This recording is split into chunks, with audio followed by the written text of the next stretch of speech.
Yeon-jin has many secrets. Will Do-yeong discover the truth? Let's find out in the season 1 finale of The Glory. How's it? I'm Evie and welcome to After the Episode. On this channel, you'll explore unforgettable Korean dramas and anime. The epic action, wild twists, and moving moments. Let's tuck in.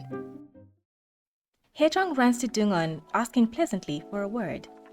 Dong-eun agrees and leads her to an outdoor cooking area behind the temple where they can speak privately. Flinging herself at Dong-eun's feet, Hae-jung pleads for mercy. "I've made a lot of mistakes, and I know I have no excuses," she blubbers. "I'm incredibly sorry and I've been repenting my whole life," she confesses. Dong-eun is unmoved by this feeble display of contrition and asks Hae-jung why she's begging so soon when the game hasn't even started yet. For someone who moments earlier claimed to have no excuses, Hae-jung begins to recite a laundry list of excuses. "I was a child. My father was poor. I didn't want to do all those awful things. It was the others who made me do it. Everyone is to blame but herself. Way to take accountability, Hae-jung."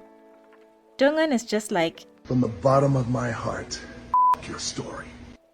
Holding a piece of smoldering wood inches away from Hae-jung's tearful face, she questions whether she would consider this a simple mistake or an intentional act of malice. Hae-jung would be the expert since she put her through the same thing every day. Hae-jung begs for forgiveness and implores Dong-eun to keep her secret from her future mother-in-law, at least until after the wedding. "If the marriage doesn't happen, I might literally die," she wails hysterically. Hae-jung is so funny. In the course of a few minutes, she has begged, made excuses, and tried delaying tactics. Dong-eun tells her that none of this is working, so Hae-jung finally drops the act. Cussing her out as a lunatic, Hae-jung demands to know what Dong-eun wants. There's only one way for Hae-jung to save herself and stop Dong-eun from going to a future mother-in-law. Hae-jung, in tears again, pledges to be on Dong-eun's side for the rest of her life. "What do you want me to do first?" she asks, which is reminiscent of when Yeon-jin asked Dong-eun the same when he joined the hunt. First, Dong-eun wants her to report Myung-ho's disappearance to the police. Returning to the day of the open class, Jae-jun, being the menace to society that he is, continues to antagonize Do-yeong. "Lighten up, have a sense of humor," Jae-jun says with a smirk. Yi-sol has a great sense of humor, and I wonder who she inherited that from. To his credit, Do-yeong remains calm despite Jae-jun's obvious provocation and highly punchable face. At last, Do-yeong knows why Myung-ho wanted to contact him. Jae-jun continues to inflict his unwelcome presence, this time on Dong-eun. As she walks towards him, casually putting eye drops, she remembers his younger self doing the same on that rainy day when he and Myung-ho leered at her. Arrogant as ever, Jae-jun expresses his surprise that Yeon-jin's pretty little pet became Yi-sol's homeroom teacher. Given the terrifying amount of planning it must have taken to arrive at this point, he acknowledges that he can neither avoid nor stop Dong-eun. Will this end when everyone has suffered, just like that rainy day? He asks slyly. Dong-eun gives him a much-deserved slap for this comment, but Jae-jun, unfazed, lifts up her coat sleeve. Inspecting her arm, he blows on the old scars to make them feel better. Ugh, Jae-jun is every bit as callous and vindictive as Yeon-jin. Seeing that he's rattled her, Jae-jun warns Dong-eun not to harm Yi-sol in any way. Dong-eun soon turns the tables on him and reveals that she sent him Yi-sol's toothbrush for DNA testing in the first place. She has a warning for him too. If you really want Yi-sol, don't help Yeon-jin in any way. Though unnerved, Jae-jun flashes his signature pompous smirk. "Well, my mother always told me to listen to the teacher." The smirk on his face vanishes when Dong-eun leaves him with Yi-sol's colorless cherry blossom painting. At this moment, he's just a dad. Alone in the bathroom, the true impact of Jae-jun's reprehensible behavior takes hold on Dong-eun. Sick to her stomach, Dong-eun tries fretfully to wipe his stench off her scars. Elsewhere, Yi-sol informs Yeon-jin that Do-yeong was the coolest dad in the open class. Unaware of the open class, Yeon-jin flips out and asks if Daddy and the teacher spoke to each other. To her relief, they didn't. No, Daddy spoke to Uncle Jae-jun. Yeon-jin is aghast at the news. Meanwhile, Do-yeong has decided to dig into his wife's past. He meets with Hae-jung for lunch and gives her a designer bag as a basic courtesy since he's not one to go anywhere empty-handed. Hae-jung is both intrigued by the lunch invitation and flattered by his undivided attention. That is, until he mentions a name that makes her choke on her tea, Dong-eun. He wants to know what relationship his wife has with his new acquaintance from the Go Club. Given her vow to always be on Dong-eun's side, Hae-jung gives him blunt honesty. Yeon-jin was a violent bully in high school. Dong-eun's torment began when Yeon-jin's previous victim, Soo-hee, had transferred schools. Yeon-jin orders Dong-eun to take over the cleaning duties and slaps her when she refuses. Dong-eun looks back at her defiantly, and it's up to her obedient little errand boy Myung-oh to teach her some manners. Do-yeong is shocked by Hae-jung's description of this first instance of bullying and how it led to Dong-eun dropping out of high school. Yeon-jin can go into the specifics if he wants to know more. "Oh, you don't seem to talk to your wife at all," Hae-jung giggles. "You should try tonight." As she leaves the table, she politely asks him to put in a good word for her with Dong-eun by letting her know what she told him about Yeon-jin. Do-yeong is reeling from the information, then he remembers what Dong-eun said to him in the convenience store. "One time, I bet my whole life on something, and I intend to win." Bro looks like he's rethinking all his life choices. Deep in contemplation, Do-yeong takes a walk in the Go Park and stops to observe a spirited match between a young man and an older gentleman. Although a skilled player, the young man ends the game and greets him warmly. "Help me or I'll have to keep playing them," he beams. Y'all, Yeon-jin can disarm anyone with his charm.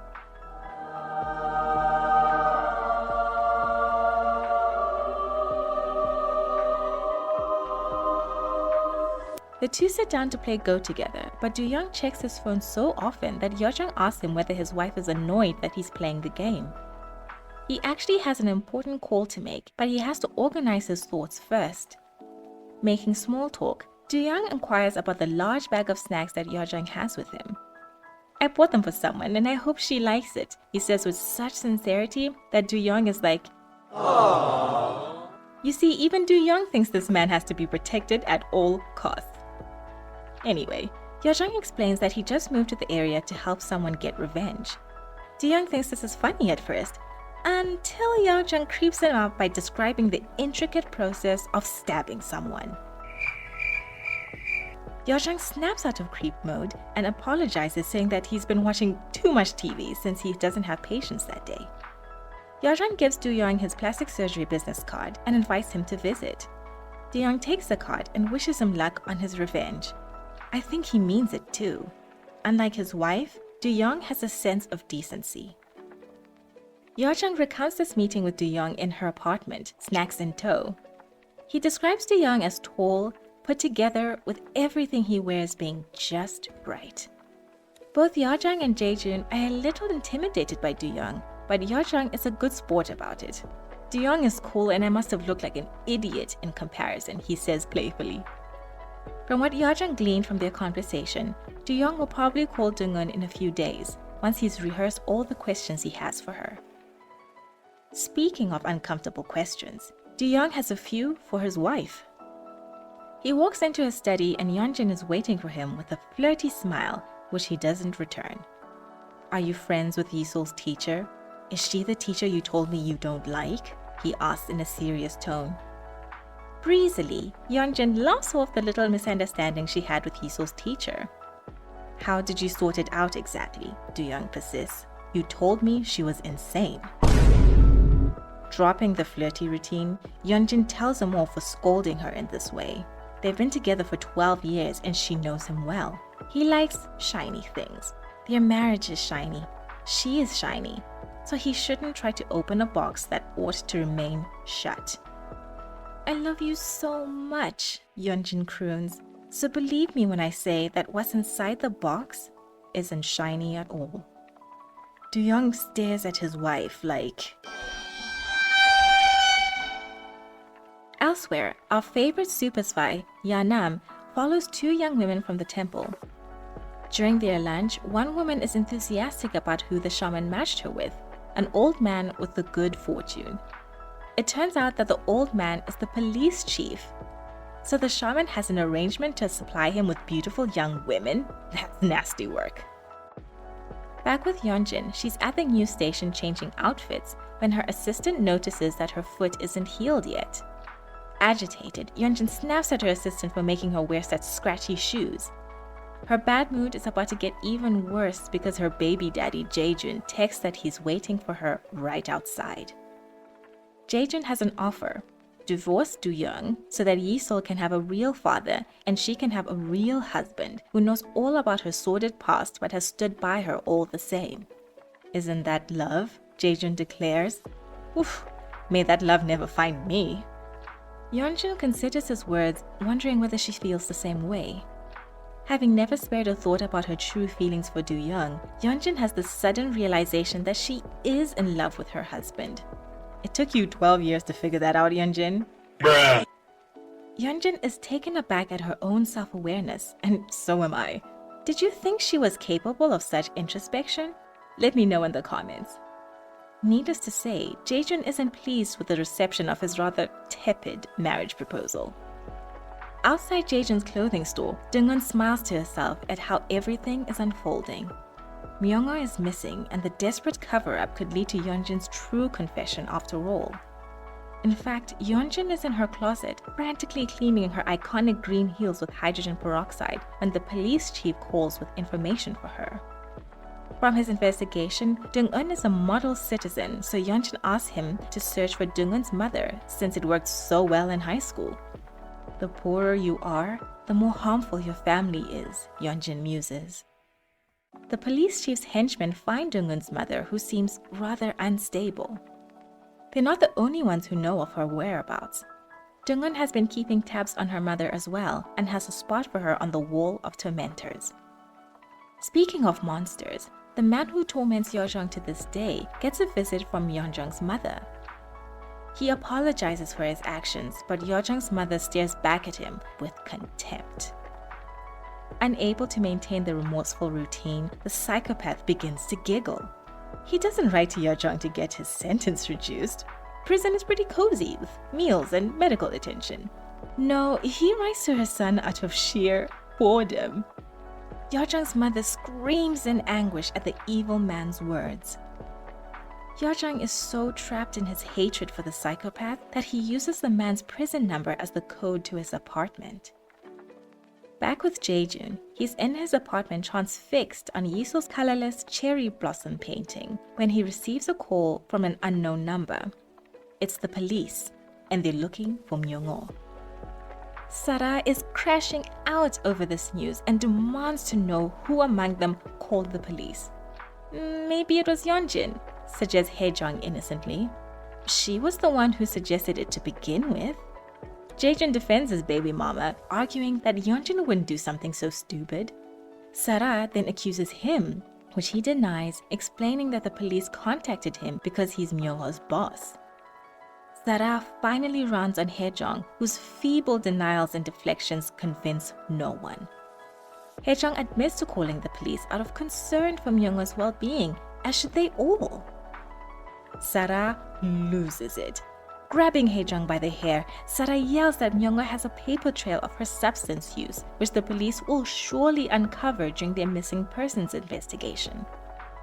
Jae-jun makes no attempt to break up the fight and walks away looking tired of them both. I don't have time for this today. Elsewhere, Do-yeong meets Yeon-nam at their usual spot with a cooler bag full of cash. Confused, Yeon-nam wants to know what the money is for. Do-yeong informs her that she's arranged for her daughter to study abroad, and once safely out of the country, the next phase can begin.